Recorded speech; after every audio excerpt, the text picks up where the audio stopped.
حضرت آدم علیہ السلام سب سے پہلے انسان ہیں جن کو اللہ تعالیٰ نے دنیا میں بھیجا، اور سب سے پہلے نبی آپ ہی ہیں۔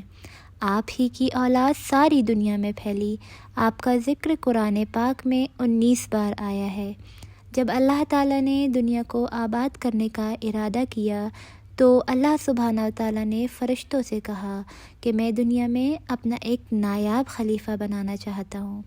فرشتوں نے کہا، اے اللہ، تو دنیا میں ایسے شخص کو نائب بنانا چاہتا ہے جو خرابیاں کرے اور خون کرتا پھرے؟ ہم تیری تعریف کرنے کے ساتھ ساتھ تیری تسبیح اور پاکی بیان کرتے رہتے ہیں۔ اللہ تعالیٰ نے فرمایا، میں وہ باتیں جانتا ہوں جو تم نہیں جانتے۔ اللہ تعالیٰ نے حضرت آدم علیہ السلام کو سب چیزوں کے نام سکھا دیے، پھر ان کو فرشتوں کے سامنے کیا اور فرمایا، اگر تم سچے ہو تو مجھے ان کے نام بتاؤ۔ انہوں نے کہا کہ تو پاک ہے، جتنا علم تو نے ہم کو بخشا ہے اس کے سوا ہم کو کچھ نہیں معلوم۔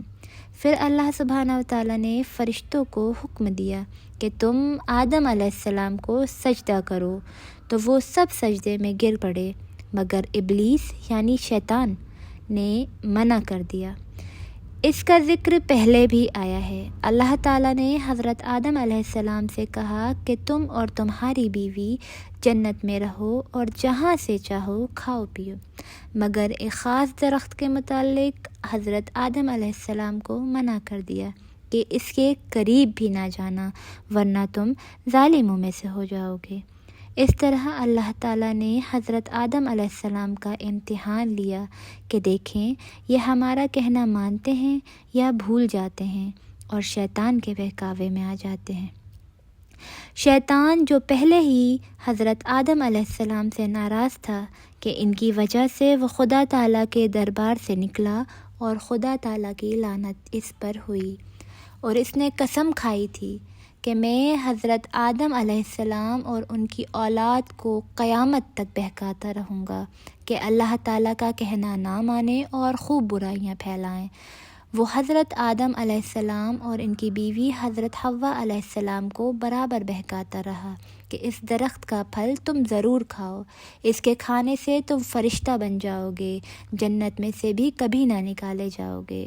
آخر ایک دن حضرت آدم علیہ السلام اور ان کی بیوی حضرت حوا بھول سے شیطان کے بہکاوے میں آ گئے اور درخت کا پھل کھا لیا۔ پھل کھاتے ہی دونوں ننگے ہو گئے اور جنت کا لباس ان کے بدن سے غائب ہو گیا، اور وہ جنت کے پتوں سے اپنے جسم کو چھپانے لگے۔ اللہ تعالیٰ نے حضرت آدم علیہ السلام سے کہا کہ ہم نے کہہ دیا تھا کہ اس درخت کے پاس بھی نہ جانا اور شیطان کے بہکاوے میں نہ آنا، تمہارا کھلا دشمن ہے۔ تم اس کے کہنے میں آ گئے، اب تم اور حوا جنت سے چلے جاؤ اور دنیا میں جا کر رہو۔ حضرت آدم علیہ السلام کو جنت سے نکلنے اور شیطان کے بہکاوے میں آنے کا بہت رنج ہوا، اور بہت عرصہ تک اللہ تعالیٰ سے معافی مانگتے رہے اور روتے رہے کہ اللہ تعالیٰ مجھے معاف کر دیں۔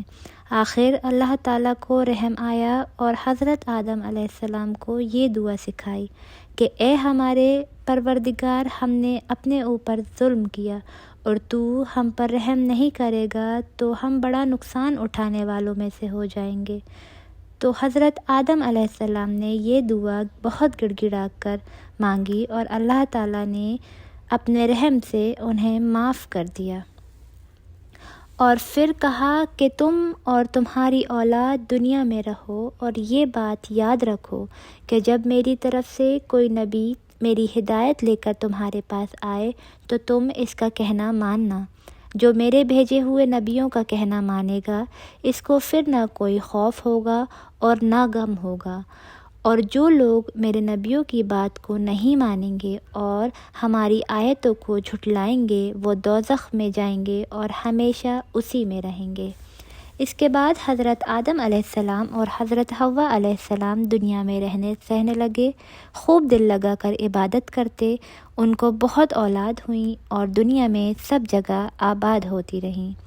حضرت آدم علیہ السلام اپنی اولاد کو یہی بات بتاتے رہتے کہ تم کبھی شیطان کے بہکاوے میں نہ آنا، وہ ہمارا کھلا دشمن ہے اور ہم کو بری باتیں کرنے کے لیے بہکاتا رہتا ہے۔ ہمیشہ اللہ کی عبادت کرنا، سچ بولنا، کسی پر ظلم نہ کرنا، ایک دوسرے کی نیک کاموں میں مدد کرتے رہنا۔ آخرکار حضرت آدم علیہ السلام 900 سال تک زندہ رہ کر وفات پا گئے۔